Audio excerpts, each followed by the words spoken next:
Seorang pembobol rumah bernama Hendriansah berusia 27 tahun, Selasa siang ditangkap Polsek Gunung Labuhan Waikanan. Tersangka ditangkap di rumahnya di Desa Hulu Sungkai, Lampung Utara.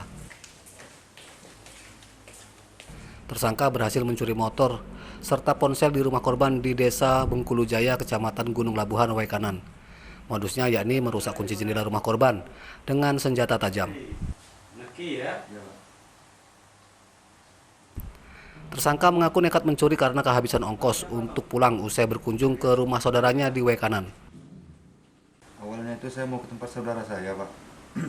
Di sana tempat saudara, Pak, nggak ada saudara saya itu di rumahnya itu, Pak. Jadi? Lalu saya jalan kaki, Pak, mau pulang, nggak ada duit, Pak. Nah, pulang kaki sekitar jam berapa itu? Jam 7 malam, Pak. Saya istirahat bentar, Pak. Terus? Nah, disitulah saya kepikiran mau maling itu, Pak. Pelaku inisial HY, kronologis kejadian yaitu pelaku mencongkel dan merusak pintu rumah korban dengan menggunakan senjata tajam berupa golok.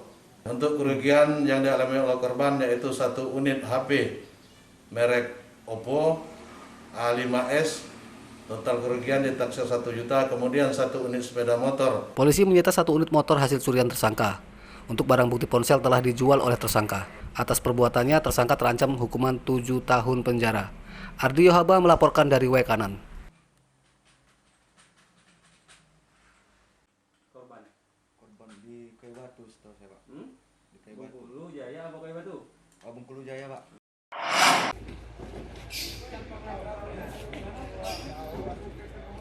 Seorang polisi yang menjadi narapidana kasus pencabulan terhadap seorang tenaga kesehatan Selasa pagi menjalani sidang kode etik di Rutan Kota Bumi, Lampung Utara.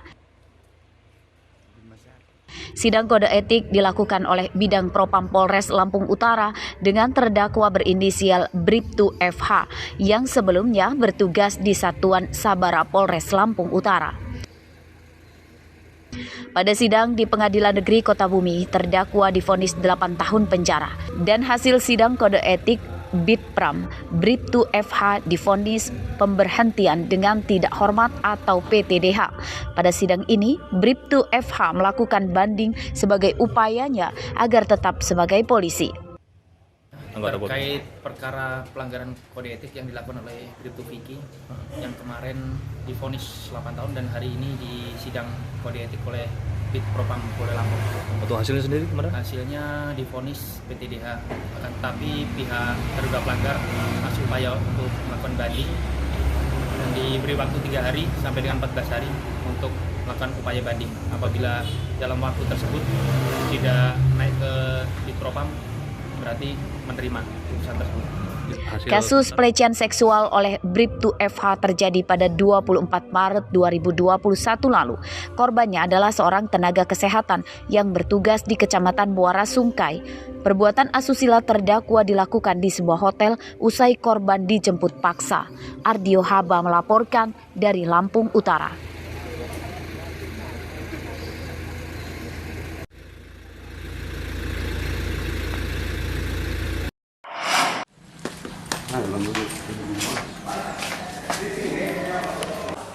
Merianto, Kepala Desa terpilih Tanjung Riang, Kecamatan Tanjung Raja, Lampung Utara, Selasa siang melaporkan 3 pemilik akun jejaring sosial ke polisi terkait pencemaran nama baik.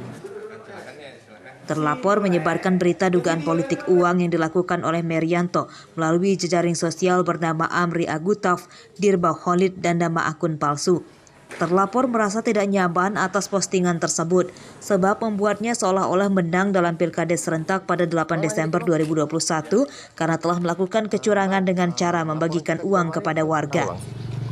Dikarenakan ada postingan salah satu akun yang mengatasnamakan bahwasanya di Desa Tanjung Riang itu ada politik uang. Padahal sama sekali tidak, sudah tersebar di media sosial yang lain. Pada Selasa sore, postingan tuduhan Merianto melakukan politik uang di jejaring sosial tersebut telah dihapus oleh pemilik akun. Jika terbukti, pelaku bakal terancam hukuman maksimal 6 tahun penjara dan denda sebesar 1 miliar rupiah.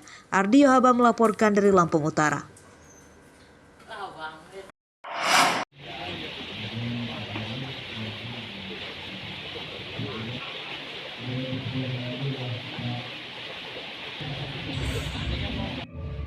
Indonesia Corporation Watch atau ICW menyebut angka korupsi kepala desa dalam pengelolaan dana desa meningkat setiap tahunnya. Bahkan dalam 3 tahun terakhir jumlahnya mencapai ratusan setiap tahun dari semula yang jumlahnya puluhan. Melihat kondisi itu, pencegahan korupsi tentu perlu dideteksi sejak awal. Kondisi itu juga terjadi di Tanggamus. Pihak Kejaksaan Negeri dan polisi menyebut laporan yang masuk tentang dugaan penyalahgunaan anggaran dana desa semakin banyak. Bahkan kasusnya sudah sampai di tingkat persidangan. Sehingga saya simpulkan dari situ. Pihak Kejari dan Polres Tanggamus gencar menggelar sosialisasi hukum penggunaan dana desa, seperti yang digelar di Balai Desa Tanjung Rejo, Kecamatan Pulau Panggung sejak Selasa pagi yang diikuti sejumlah kepala desa. Nabi besar kita Muhammad SAW. Sosialisasi dilakukan untuk mengoptimalkan pencegahan korupsi dana desa dan mengimbau kepala desa mengedepankan prinsip transparansi, akuntabel, dan partisipatif sehingga penggunaannya bisa maksimal untuk masyarakat. 2002 tentang Kepolisian Negara Republik Indonesia di pasal 13 kami selaku pelindung pengayom. Ini adalah terbelakangi banyaknya laporan-laporan yang masuk, baik di Kejari maupun di Polres dan lain sebagainya. Sarannya pertama, kami minta agar seluruh kepala pekon dalam pengelolaan dana desa harus memahami prinsip-prinsip pengelolaan dana desa. Pertama itu. Terus yang kedua, prinsip-prinsipnya apa saja, harus dilaksanakan transparan, akuntabel, partisipatif, dan lain sebagainya. Sehingga diharapkan ke depan pengelolaan desa ini bisa berjalan dengan baik sesuai dengan tuklak dan tulis yang ada. Para kepala desa juga berharap sosialisasi dilakukan lebih sering sebagai pengingat bahwa penggunaan anggaran dana desa tidak bisa sembarangan dan paham mengenai hukum-hukumnya. Kita semua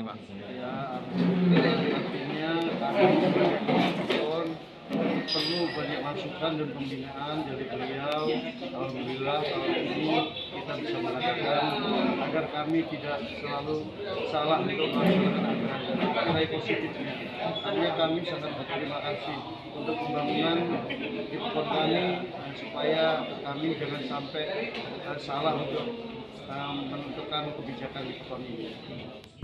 Pihak Kejari dan Polres meminta sinergi antara penegak hukum dan desa terus terjalin sehingga pelanggaran penggunaan dana desa bisa dicegah sejak dini. Andri Kurniawan melaporkan dari Tanggamus. Selaku Sekretaris Sekjen Habdesi yang